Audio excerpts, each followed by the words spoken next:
300 unit मुफ्त बिजली के बिलों में 30% कमी।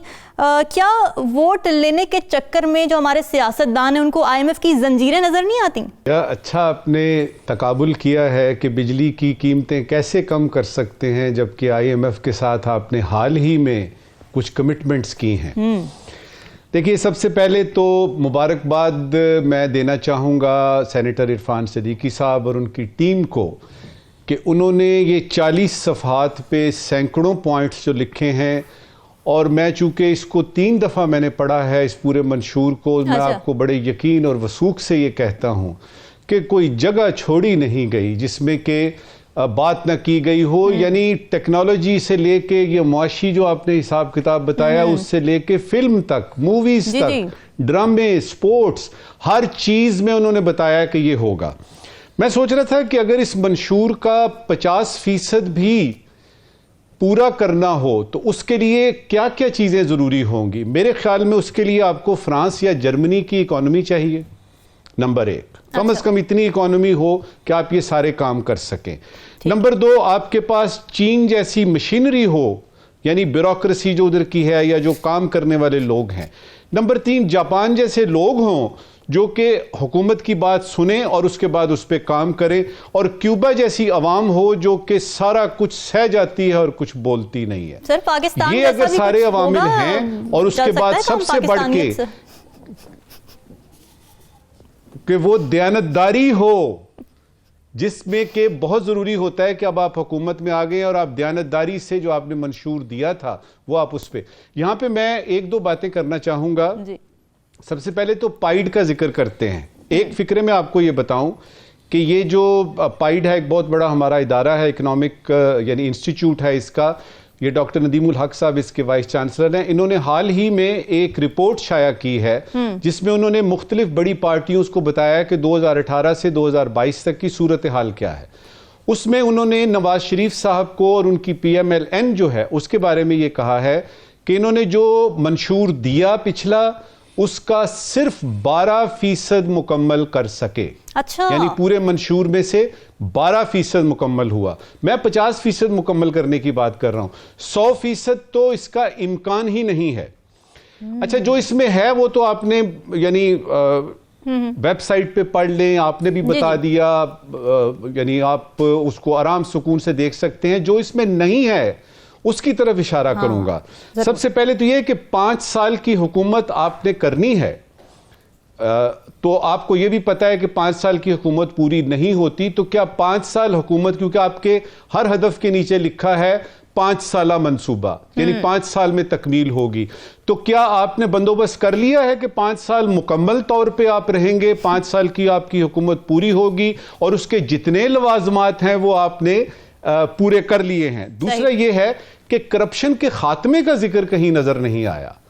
कहीं पे भी पता नहीं है कि जी मुल्क में आके हम, जब हमें हुकूमत मिली, हम करप्शन का खात्मा करेंगे। फिर ये कि मुल्क के तमाम इदारों को साथ लेके, मुल्क के तमाम इदारों को साथ लेके चलना है, इसके बारे में कहीं पे भी कोई शुनीद नहीं है। फिर उसके बाद पार्लियामेंट कैसे चलानी है आपने कोरम पेस कैसे पूरे करने हैं। तो आपके मंशूर में ये होना चाहिए था कि पार्लियामेंट में तमाम इजलास जो होंगे, कम से कम वज़रा जो हैं वो उसमें बैठेंगे। अच्छा, अब मैं ज्यादा नहीं बोलूंगा, सिर्फ ये बताना चाहूंगा कि अगर मुझसे कोई पूछे कि किसी भी सियासी जमात का जिसको ये यकीन है कि उसने हुकूमत बनानी है तो मंशूर में कितने पॉइंट्स होने चाहिए, मैं सिर्फ 4 बताऊंगा और उसके बाद हम प्रोग्राम को आगे बढ़ाते हैं, जो कि इसमें नहीं है, जो कि इस मंशूर में नहीं है। सबसे पहले, तमाम अमीरों से टैक्स लिया जाएगा। तमाम अमीरों से, यानी पूरा पाकिस्तान टैक्स देगा, और ये मेक श्योर करेंगे, क्योंकि सिर्फ यही कर लेंगे तो पाकिस्तान में खुशहाली आ जाएगी। नंबर 2, ये जो सब्सिडीज और सुपर सब्सिडीज हैं इनको बंद कर दिया जाएगा। इसी से ही अरबों का आपका हिसाब किताब जो है वो यानी आपके पास इतने पैसे होंगे, अवाम में खुशहाली आएगी। तो ये 2 पॉइंट इस मंशूर में नहीं है। तीसरा, SIFC का जिक्र नहीं है कहीं पे, क्योंकि जो अरबों डॉलर हमारे पास आने हैं उसमें SIFC एस्टेब्लिश हो चुकी है। इसका करना क्या है? और चौथा और आखिरी कि जो निजकारी है, जिसमें हमें एसओईज पे जो अरबों रुपए जो हैं वो बचने हैं हमारे, उसके बारे में क्या है। अब ये है कि मुझे लगता ये है, बॉटम लाइन में आपको ये बताऊंगा कि पाइड के मुताबिक ये है कि जी ये जो मंशूर होते हैं ये नारेबाजी होती है। इसका कोई ताल्लुक हकीकत से नहीं होता। शाज़ो नादर ही इसके कुछ पॉइंट्स पूरे होते हैं। पिछली दफा नून ने 12% इसको पूरा किया।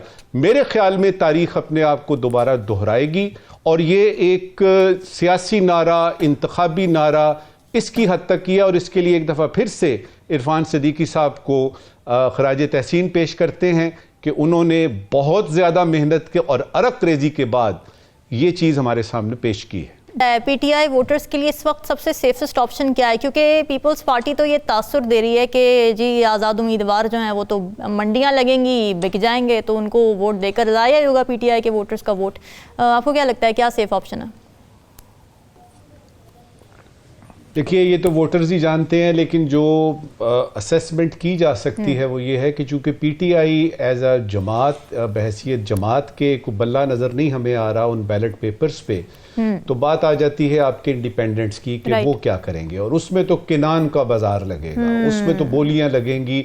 और हमारे यहाँ चूंकि नज़रियाती सियासत आज तक हुई ही नहीं, किसी को पता ही नहीं है कि यानी नज़रिया क्या होता है। यकीन कीजिए, जब मैं ये यानी मुख्तलिफ हलकों में बात करता हूँ ना, तो मुझे ऐसे लगता है कि ये जो लीडर्स हैं जो अभी बनेंगे, जाएंगे असम्बली में, ये किसी और यानी तरह के मुल्क में रहते हैं। और वो जो इस वक्त मिसाल के तौर पे ट्रैफिक रुकी हुई है, लोग नारे लगा रहे हैं, ज़बरदस्ती उनको झंडियाँ दे रहे हैं, ये कौन लोग हैं? और कह रहे हैं लगाओ नारे इस जमात के लिए। तो कुछ समझ नहीं आ रही कि ये कौन से मुल्क में क्या क्या हो रहा है। लेकिन ये बात, एक दो बातें तय हैं। मैंने ये यानी 4-5 पॉइंट्स लिखे हुए हैं आपके नाजरीन के साथ और आपके साथ शेयर करते हैं। देखिए, 11 दिन रह गए हैं इलेक्शन में। अब इन 11 दिनों में क्या होता है ये तो अल्लाह जानता है, किस सूरत हाल से हम जाते हैं। लेकिन हमें ये पता है कि 8 फरवरी को इलेक्शन इंशाअल्लाह ताला हो रहे हैं। अब इसमें सबसे पहले ये है कि ये जो आज़ाद परिंदे आ जाएंगे बहुत सारे, इनके ऊपर डिपेंड करता है। उसके बाद ये है कि सिंध और पंजाब में आप देखेंगी लग यही रहा है कि कुछ सरप्राइज मिलेंगे लोगों को। अच्छा, बिलावल साहब क्या बात कर रहे हैं, शहबाज शरीफ साहब क्या बात कर रहे हैं, ये तो 11 दिन तक चलता रहेगा। लेकिन जो लग रहा है वो यही है। सबसे बढ़ के ये है कि ये पाकिस्तान की तारीख के पहले इलेक्शन होंगे जिसमें कि सोशल मीडिया का जो छुपा हुआ रोल है वो जरा खुल के सामने आएगा कि कितना कोई यानी ताकतवर और कितना को पावरफुल ये है कि सोशल मीडिया में जो कुछ हो रहा है उसमें क्या वो सारे इंडिपेंडेंट जो पीटीआई से उनका ताल्लुक है क्या वो ले लेंगे सारे, तो ये तो सारी नून देखती रह जाएगी और पीपी देखते रह जाएंगे। तो ये एलिमेंट जो है ये हमें देखना है कि किस हद तक ये ग्राउंड रियलिटीज के साथ कैसे ये मैच करता है। फिर लोग आईपीपी की बात कर रहे हैं, इस्तेहकाम, ये जो आपकी पार्टी है, कोई तहरीके लब्बैक की नहीं बात कर रहा जिसने कि इतने वोट लिए, पिछले हैरान कर दिया, और अभी भी उसको कोई देख ही नहीं रहा, दरखौरे इतना ही नहीं समझ रहा कि ये भी एक पार्टी है और इसके बहुत सारे लोग जो हैं पंजाब में खास तौर पे ही आएंगे, केपी में इनके आएंगे, बलोचिस्तान में इनके होंगे। ये किसके साथ जाते हैं?